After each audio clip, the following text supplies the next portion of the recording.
Hello and welcome to another Amonkhet Draft League. This is Old Man Poole. I have opened up another Sweltering Suns. Feels like we see that a lot in our drafts, actually. Definitely a good pickup. Probably will be the pick here. I think it's the highest power level card in the pack. If we were taking anything else, it would mostly be because we wanted to be adventurous rather than we thought it was actually the best pick. I do like the Talk Crop Elite quite a bit.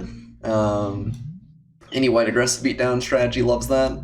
I've been impressed with Vizier of Tumbling Sands, especially actually not in the cycling deck, but in blue-green. If you're playing some big creatures, just using it as a combat trick, and in addition to cycling, like untap a creature, draw a card, seems pretty good in that deck. Yeah, other kind of bunch of reasonable cards, but nothing that holds a candle to Sweltering Suns, so. Ooh, wow, there's a lot of good green in this pack. There is Talk Crop Elite, which I mentioned last pack's very good. Scaled Behemoth is one of the best payoffs for a green, like mid-range deck. Although so is Cartouche of Strength. We're gonna have to pass one of them. Weaver of Currents is pretty good in that deck too, although that sometimes comes around. It kind of depends on if someone's there or not. Ooh. I think that if Scaled Behemoth was the only thing in the pack, we would just straight up take that. But the fact that we're passing Cartouche feels a little bit rough. Because it might put someone downstream from me in green. That having been said, I think Scaled Behemoth is the strongest card here. I actually haven't had a chance to play with it in format, although I have been wrecked by it before. So I think I'm going to pick the Scaled Behemoth. It works fairly well with Sweltering Suns. If we're going for a little bit of a bigger creature deck, Sweltering Suns can keep us in it early and we can finish things off with like a Scaled Behemoth. So I think that's the pick here. It's sad to be passing the Cartouche of Strength, though. Okay. Here we have New Perspectives, if we want to get really, really exciting. I think that card is not great. Cost 6 for draw 3 is kind of overcosted, and the cycling costing nothing clause almost doesn't matter. Almost doesn't matter. Man, yeah, there's not much in this pack. I guess maybe we take like a Quarry Hauler is a very mediocre green card. It's either that or Minotaur Sure Shot, which is also pretty mediocre. There's nothing in this pack that would make us want to swap into another color, I don't think, either. It's just kind of a bad pack in general. Maybe I'd rather have a Sure Shot than the Hauler. Sure Shot's a little bit cheaper, it comes down the curve a little bit easier. They both die to Sweltering Suns. That feels bad, though. It's not what you're hoping to see. Oh wow, that's a late Decimator Beetle, not crazy. That is another good payoff if we ended up in green-black, in which case we would rather have the Quarry Hauler, probably. I'm not seeing much in the way of red. Bitterblade Warrior is fine. Lord of the Accursed is also fine, although I haven't really seen tons of zombies, so that will probably go to someone else sitting at the table. I think I'm going to take the Decimator Beetle. I think we're going to go for it. This card is worth splashing for if we do end up in green something else. I don't know if green-red will. Yeah, we'll see. Maybe this pack was just light on it. But I think I'm going to take the Decimator Beetle here. I think that's a little bit of a sign fourth pick. Okay, well, Trueheart Twins is pretty good too. So we have a little bit of a crossroads. We have a bunch of expensive stuff. Trueheart Twins is not really what you want to be playing if we're doing a Scaled Behemoth deck. Velocipede's probably actually better in that deck. A bunch of other smaller stuff. I think we're going to pick the Velocipede here, but yeah, maybe we should just take the Trueheart. Yeah, I don't know. It's a little bit late. A lot of people don't value this card as highly as I do. I do really like Scaled Behemoth. The Decimator Beetle is very strong too. Our green is definitely better than our red right now. I think I'm going to take the Velocipede. Okay. Yeah, not seeing tons. Blue seems kind of open, but maybe these packs have just been not super high powered either, because lots of this doesn't seem great. Pyramid of the Pantheon's definitely not what you're trying to do. Just take a Sting Shot for a sideboard card? Feels kind of bad. Don't love a Consuming Fervor. Don't love Scarab Feast either. Yeah, I guess I'll take a Sting Shot. That's a kind of a late Warfire Javeliner. Maybe we pick that up and I don't know. It doesn't really fit with the green motif, although I'm not even sure if green's open. Yeah, these packs have not been real kind to us. We could take Gift of Paradise, which I think is fine. If we're doing a ramp deck, I think you can play it, but it's not the most exciting thing either. Pouncing Cheetah is kind of actively bad, I think. I think I'm going to take the Javeliner. I think it's the highest power level card. Yeah. Yeah, okay. There's a couple of red cards here. It's kind of a late Spearmaster. You just take the Kenra, and that's fine. Yeah, I don't know. Gift of Paradise or Kenra, probably. Fling is okay too, but I think it's one of those two. Black seems to be very, very not open, despite the fact that we got the Decimator Beetle.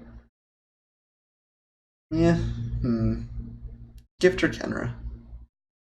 I guess... maybe Gift. I think it's close. Actually not a card I've had a whole lot of experience with either way. Here we have Spider Grasp or Desert Ceradon. Grasp is, I think, better than it looks. I don't really want a second Gift of Paradise. Not crazy about a Fling. I think I'm going to take the Ceradon. Well, maybe Spider Grasp. Maybe take Spider Grasp. That is very good if you've got bigger creatures. Turns races into just victories for you. Yeah, we get Hyena Pack came around. Well, if you'd asked me how I want my first pack to go, this is almost certainly not what I would have said, but I think that those packs may have just been kind of bad more than anything. Like Pitiless Vizier. Yeah. I think the black is being cut, though, so I'm not sure we can really go in on that. Although we probably would splash for Decimator Beetle if we do get an Evolving Wilds. Let's see what we opened here, though. Oh, wow. Angel of Sanctions, which we just kind of can't play. It's kind of rough. That is a absolutely bomb level card. Probably one of the strongest cards in the whole format. And what are we taking here? Like a Pouncing Cheetah? Man, this build's rough. We don't have tons in green. We could maybe take black and hope to cut going just for the second pack. Cut into green and get something going. I'm not even sure where we're supposed to be, though. Man, that's rough. I don't think we can swap to white at this point, especially because we're already kind of sketchy on playables, but that is rough. That card is an absolute house. So I guess the question here boils down to like a Pouncing Cheetah versus a Wasteland Scorpion. Scorpion is better than the Cheetah, but also only if we really try and cut black going the other way. So I'll take a Pouncing Cheetah.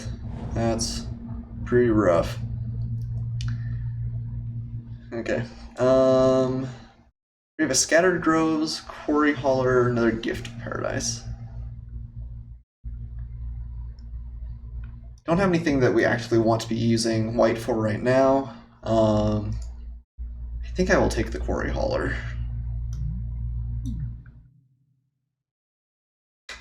Yeah. Oh, wow. Okay. Got hooked up a little bit there. Scaled Behemoth is still just an absolute house. Maybe the deck, we should just pick up a couple more Gift of Paradises and pray we hit 6. Because Scaled Behemoth will turn around a lot of games. Your opponent, the fact they just cannot interact with it at all is a pretty big game. But you're not loving the way things are looking. A couple of reasonable white cards here. Wanderer and Death. Almost no red. Greater Sandworm's fine, but expensive. And right now we don't really have the curve going up that we need to be able to play it. So maybe we should play a Pouncing Cheetah, and that's just a little bit of a safer pick. This card does usually trade for something, even though it's not a real great tempo play. Or maybe we have to hope to get lucky and see a couple of the mana creatures to get Sandworm off the ground. Worth considering Approach. Approach is very good if you've got the ramp for it. But I don't think this deck can afford to take a gamble on an Approach right now. I think we just need more and better playables. I think I'm going to take Pouncing Cheetah. Feels a little bit bad, but okay. Henri Kudu's not bad. We could pick up a Noble Blade Kenra. We don't have any 2-drops so far. Kudu's a fair bit better. Yeah. I feel like Kenra has a good chance of coming around. There's an Enigma Drake. If we would have really tried for the Warfire Javelin Enigma Drake deck, I think we could have had something, but too late for that now. I don't know. I'm having a tough time reading these packs. Maybe we just have. I guess maybe the person we passed to went into green because of the cartouche. And yeah, maybe now we're just getting past all the okay black cards. I don't even know your. I guess Seeing Shot is another sideboard card. Yeah, Colossal Beads. Okay. This is not a Cartouche of Zeal deck for sure. Okay, well. Yeah, there's a Cultivator. It's a very, very slow ramp spell. I don't think we're playing Spring just for the ramp effect. I think Cultivator is better if we're doing that. We don't have a ton of stuff that interacts with Quarry Hauler. So yeah, I think our hope is just to ramp up to big stuff. That's how we win this game. I'm not opposed to a single Shed Weakness, although this isn't the best deck for it. Probably play a couple of Gifts in this deck as it's going. Maybe a Tormenting Voice. It's not something I love playing main deck, but it is fine. We don't have a ton to do on 2, so maybe that makes it better. It's literally our first 2-cost spell. Labyrinth Guardian's good. I guess we take 6 cents. Maybe if my opponent. I don't see why we'd sideboard that in, but yeah, we'll take it. Hawk Drop's good. I think we maybe should have been blue, but I don't know. We saw a lot of late blue that pack. Maybe blue is just a little bit underdrafted the table in general. Alright, well, going into pack 3, we definitely need some help. Definitely want some early ramp cards.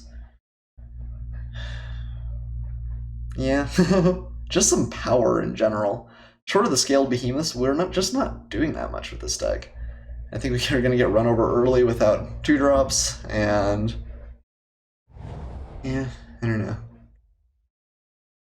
Well, there's a 3rd Scaled Behemoth. There's also a Nissa, although right now we're splashing for Decimator Beetle. I actually don't think Nissa is dramatically better than Decimator Beetle.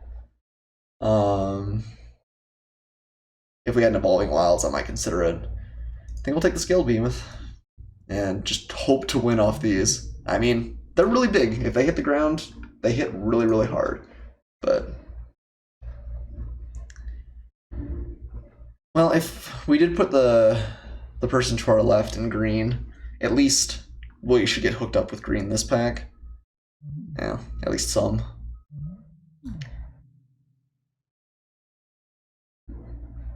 Yeah.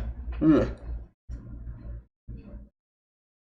This is pretty mediocre. Probably one of the worst drafts we've had in the set.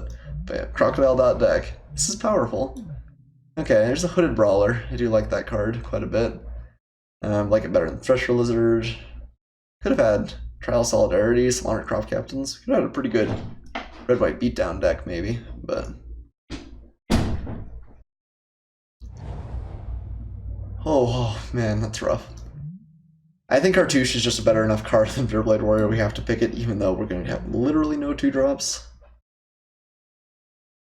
But we need removal. Cartouche is crazy high in power level, and we'll just say we're skipping 2s. Nobody plays 2-drops in this format anyway, right? Who cares? But we need the Cartouche. Yeah, this deck's kind of a train wreck.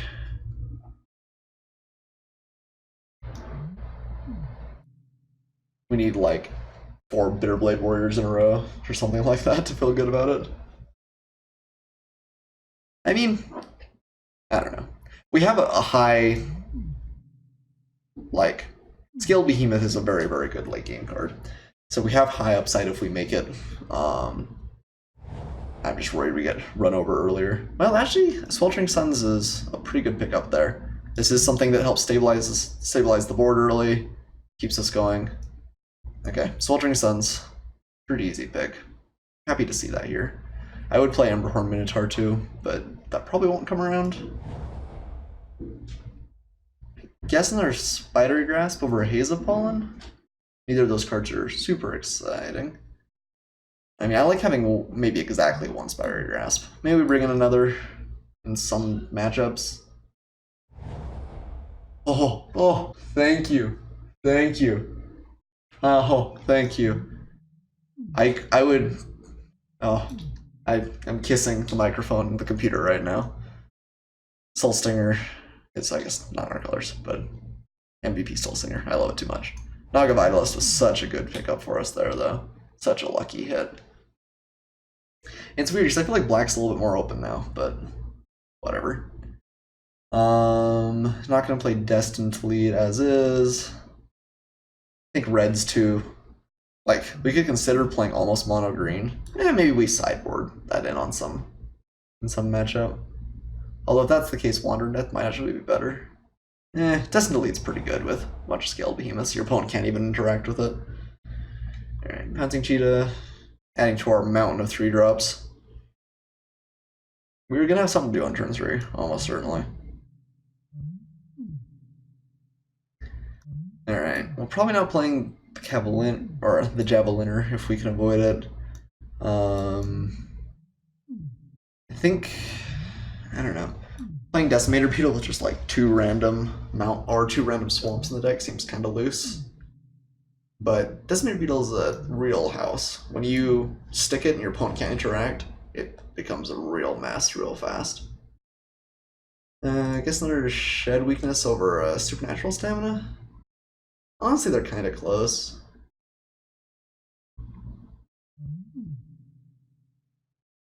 We don't have a ton of things for -1/-1. Maybe we just want a little bit of... Oh, I guess we're not playing black. What am I thinking? Still on that black train. Keep looking at Decimator Beetle. There's a Thresher Lizard. Initiate's Companion. That's actually... We're happy that wheeled.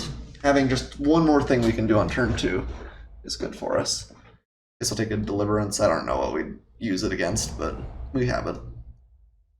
Alright, well we kind of got saved in pack 3. Our pretty terrible deck turned into a pretty mediocre deck. But I will take mediocre over terrible any day of the week. Did I say that wrong? Our pretty terrible deck turned into a pretty mediocre deck. I may have misspoken there. I'm not going to play 2 Shed Weaknesses. And maybe do a main deck Sting Shot. Definitely going to play all of these. Tormenting Voice has the potential to kind of fix draws, and we don't have a ton we're doing on 2 right now anyway. Let me actually figure out creatures versus non-creatures real fast. With our mountain of Pouncing Cheetahs. Yeah, the more I look at this deck, the more it seems not completely terrible. Not great, certainly, but not terrible. Cultivator. Do we want Cultivator? I guess it does help us splash for Decimator Beetle, so maybe that's good. It's a very clunky ramp, although it's maybe not dramatically worse than playing like a Gift of Paradise on turn 3. I think we do want both Sweltering Suns. I don't think I'm going to start with Spidery Grasp in the deck. Oops, we forgot to move those down. It's creatures. I think Onri Kudu, Hooded Brawler, Pressure Lizard, and Minotaur Sure Shot are all better than Pouncing Cheetah. We do really want to have a 3-drop though, because it's rare that we're going to have a 2-drop. I don't think we want to cut any of the top end. That is our way to victory. I don't think we really want to cut our 4s. Although, hopefully we bounce over them straight into a Colossopede or the like. So what is the cut here? Shed Weakness still seems kind of unexciting. Most of the time the scaled behemoths are going to be big enough to swing through anyway. On the other hand, if we have a Shed Weakness and they like multiple block, it's really good. Maybe we cut Sting Shot, which is a main deck card. It's probably greed to run 16 lands here, although we are running a fair amount of ramp and Tormenting Voice. Maybe we could. The thing is we want to hit 6 quickly, but this deck has nothing that is mana sink later than that. Yeah, you know, I actually... this is going way back. I probably should pick the Angel of Sanctions. I haven't played with the Gift of Paradise yet, but I neglected to think that it actually would add 2 white. So maybe the deck probably could have been better. If I've been splashing Angel of Sanctions off the Gift of Paradise, it seems like it could have been pretty reasonable. Yeah. Alright. I will call that a mistake for sure. Just not quite used to how Gift of Paradise works. I was just thinking 1 extra mana, but it is a pretty good fixer too. Okay. Well, a little bit of splurge value there, unfortunately. Last card, we could cut the Cultivator, I guess, if we're running 2 gifts. Because probably one of those will turn to Decimator Beetle. Like I said, we're going to have a fair amount we want to do on turn 3 anyway. Okay, I think this is our final deck. Vulturing Sun's will end up being pretty good. And like I said, the plan is just to stick some big threats. Should have gone white. I also saw a Fan Bearer. Could have had a Fan Bearer. Yeah, the more I think about it, the more I think it was pretty loose to pass that. But, oh well. We won't make the same mistake next time. Don't like quite this uneven a split. Although green is definitely more important than red. We do like 10-17? Or 10-7 rather. We want to have double for Sweltering Suns though. 9-8. Most of our cards are green. I mean, Scale Behemoth, for instance, requires double green. Let's do something like that. I wonder if we can afford to do Cradle of the Accursed here. You only need 1 green thing up until 6. That's something that helps mitigate Flood a little bit. I think I do like that. Let's do 1 Cradle of the Accursed as well. Okay, this deck seems reasonable. Let's march into match 1.